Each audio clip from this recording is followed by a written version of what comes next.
क्योंकि आप तो जहां चुनाव है वहां वायदे करते हैं। आपका तो जो मॉडल है वो ज्यादा से ज्यादा popular stick stroke Khelo, hit and run करो और चले जाओ, सरकार बन जाए, लोग भूल जाएंगे। दिल्ली के लोगों का क्या कसूर है साहब 7 साल से? दिल्ली के गैस टीचरों का क्या कसूर है साहब 7 साल से? उनको आपने वायदा किया था। हम पूछना चाहते हैं आंगनवाड़ी के वर्करों का दिल्ली के क्या कसूर है आपके मॉडल में?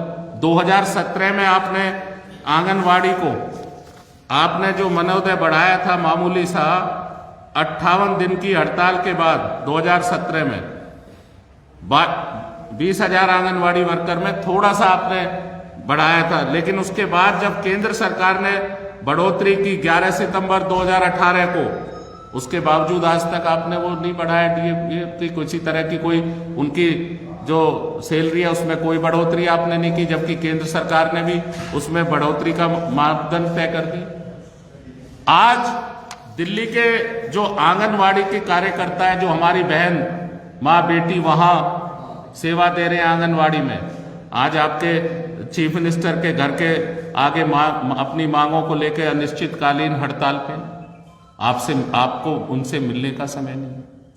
वो तो वो वर्कर हैं जो कोरोना काल में भी जिन्होंने अपनी जिम्मेदारियों से हटके और ज्यादा काम किया। आप तो कोरोना वर्कर्स को रिकॉग्नाइज करके उनको मानवीय दृष्टिकोण के साथ मदद करनी चाहिए थी, लेकिन आप तो उनकी जायज मांगों पे भी आप नहीं सामने आ रहे हैं। दिल्ली में इतनी महंगाई बढ़ी है, आज हालत क्या है? महंगाई बढ़ने के बाद भी आंगनवाड़ी कार्यकर्ता को 9,678 रुपये मिलते हैं और हेल्पर को, बहन को 4,839 रुपये मिलते हैं। हम पूछना चाहते हैं, जब ये कहते हैं कि साहब हम तो जब इतना पानी दूसरे प्रदेशों के मिनिस्टर खर्च करते हैं, हम अपने लोगों को फ्री दे सकते हैं, तो भाई क्या आपके मिनिस्टर इस 9,678 रुपये में घर चला सकते हैं क्या? आपका कोई दूसरा विधायक 4,300 रुपये में घर चला सकता है क्या? तो आप उस आंगनवाड़ी कार्यकर्ता से, उस बहन से, उस परिवार से पूछो ना उसकी पीड़ा। लेकिन आप तो क्योंकि चुनाव के मोड में हैं और बाहर के आंगनवाड़ी वर्कर जहां आपको चुनाव दिख रहा है उनको तो आप मिल सकते हैं पंजाब में, लेकिन हमारे दिल्ली के आंगनवाड़ी कार्यकर्ता जो इतने वर्षों से आपकी वाट जो रहे हैं, जिनको आपने वायदे किए थे, आज उनको मिलने के लिए आप पे समय नहीं है।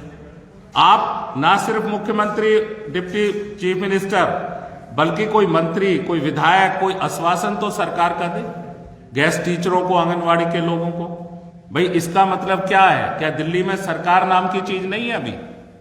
क्या दिल्ली की सरकार पूरी जो है वो इलेक्शन प्रचार और इलेक्शन टूरिज्म पे बाहर, दिल्ली से बाहर चली गई है? अगर दिल्ली में भी कोई सरकार है तो दिल्ली की सरकार इन लोगों से इनकी जायज मांगों के विषय में क्यों नहीं चर्चा करती? क्यों नहीं इनसे आपने मिलने की कोशिश की? आप इनसे काम तो बीएलओ का भी लेंगे, आप टीचरों से भी उनके टीचिंग सिस्टम से अलग हटके काम लेंगे, लेकिन आप उनको सैलरी देने में आपके हाथ रुक जाते हैं। बाहर आप जाते हैं तो आप वायदे पे वायदे करते हैं, लेकिन यहां क्या करें? दिल्ली के चाहे शिक्षक हों, चाहे गैस टीचर हों, चाहे आंगनवाड़ी के लोग हों, हमारी बहनें हों, वो क्या कह रहे हैं कि वाह, वायदा तो तुमने यहां भी किया था, वायदा तेरा वायदा, वायदे पे मारा गया बंदा मैं सीधा सा। वायदा तो आपने करना आपको खूब आता है, जहां चुनाव हो आप कुछ भी घोषणाएं करा लें, चाहे वहां वो स्थिति हो ना हो, आप उसका रेवेन्यू रिकॉर्ड देखें ना देखें कि रेवेन्यू की क्या स्थिति है, सब कुछ आप फ्री कर सकते हैं, क्योंकि आपको लगता है कि आपको जीतना तो है नहीं। आप पॉपुलर स्टिक जनता में आप अपने वो फेंक दें वायदे, देखी जाएगी। और वो ही आज दिल्ली के लोग भुगत रहे हैं। दिल्ली के टीचर, दिल्ली के गैस टीचर, दिल्ली की आंगनवाड़ी वर्कर, दिल्ली का नौजवान जिससे 8 लाख रोजगार की आप बात करा करते थे, वो सब आज त्राहीमाम कर रहे हैं, क्योंकि दिल्ली में चुनाव नहीं है, इसलिए आपको कोई चिंता नहीं है। तो हम ये कहना चाहते हैं कि जो शिक्षा मॉडल जिसका इतना प्रचार प्रसार किया गया, वो पूरी तरह नाम बड़े और दर्शन छोटे वाला शिक्षा मॉडल है केजरीवाल साहब। इस शिक्षा मॉडल की हकीकत को भी जरा लोगों तक पहुंचा दें। हम आपसे प्रार्थना करेंगे कि ये जो हमने तथ्य और फैक्ट्स आपके सामने रखे हैं, आरटीआई से आए हुए तथ्य और फैक्ट्स हैं, कृपया इस शिक्षा मॉडल के विषय में जरूर दिल्ली के लोगों तक और आगे तक बात पहुंचे।